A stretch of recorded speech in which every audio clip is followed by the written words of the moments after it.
अक्सर आपने सूफी नृत्य करने वालों को देखा होगा कि वे गोल गोल घूमते रहते हैं। आखिर क्या वजह है उनके गोल गोल घूमने की? तो आइए जानते हैं इस वीडियो के माध्यम से। अक्सर आपने देखा होगा कि सभी बच्चों को गोल गोल घूमने में मजा आता है, क्योंकि सामान्यतः हमारा शरीर और हमारे प्राण एक जगह केंद्रित हैं। लेकिन जब हम गोल घूमना शुरू करते हैं तो और तेज घूमते ही चले जाते हैं। तो शरीर तो हमारा घूमता चला जाता है और एक खास गति पर हमारी चेतना उसके साथ कदम से कदम मिलाकर नहीं चल सकती। तो हमारी चेतना उस पूरे चक्रवात का केंद्र बन जाती है। शरीर घूमता चला जाता है और चेतना बिना हिले एक जगह केंद्रित रहती है। आपने देखा होगा कि संसार भर में सभी बच्चे ऐसा करते हैं, लेकिन माता पिता को डर लगता है कि कहीं वे गिर जाएंगे, उनकी हड्डी टूट जाएगी, उन्हें फ्रैक्चर हो जाएगा, शायद बीमार पड़ जाएं। तो माँ बाप उन्हें घूमने से रोकते हैं, क्योंकि उन्हें पता ही नहीं बच्चे क्या कर रहे हैं। ना उन्होंने कभी अपने बच्चों से पूछा कि आखिर तुम घूम क्यों रहे हो और तुम्हें घूमने से क्या मिल रहा है।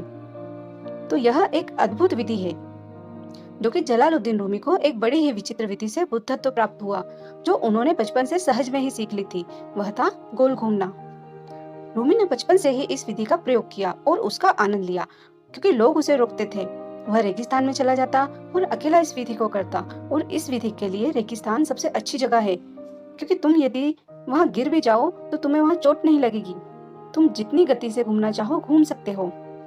तो रूमी को यह पता ही नहीं था कि उसके साथ कुछ आध्यात्मिक घटना घट रही है, लेकिन वह देख रहा था कि उसमें परिवर्तन आ रहा है। वह अलग किस्म का व्यक्ति होता जा रहा था।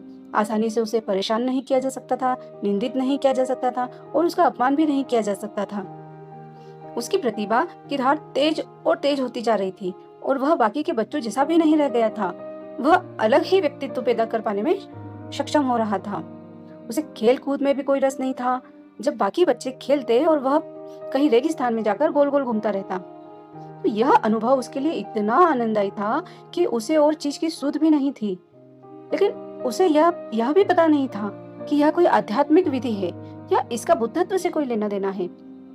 जब वह जवान हुआ तो कई गुरु उसके उत्सुक हो गए उसके इस गुणों को देखते हुए। वह कुछ अनूठा ही व्यक्ति था। वह बुद्धत्व के ठीक कगार पर खड़ा था, लेकिन उसे यह पता भी नहीं था कि वह सत्य की खोज भी नहीं कर रहा था।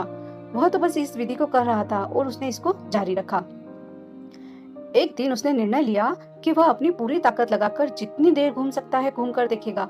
जब थोड़ा घूमने से इतना सुंदर अनुभव हो रहे हैं, तो उसने सोचा यदि मैं घूमता ही चला जाऊं तो न जाने क्या होगा।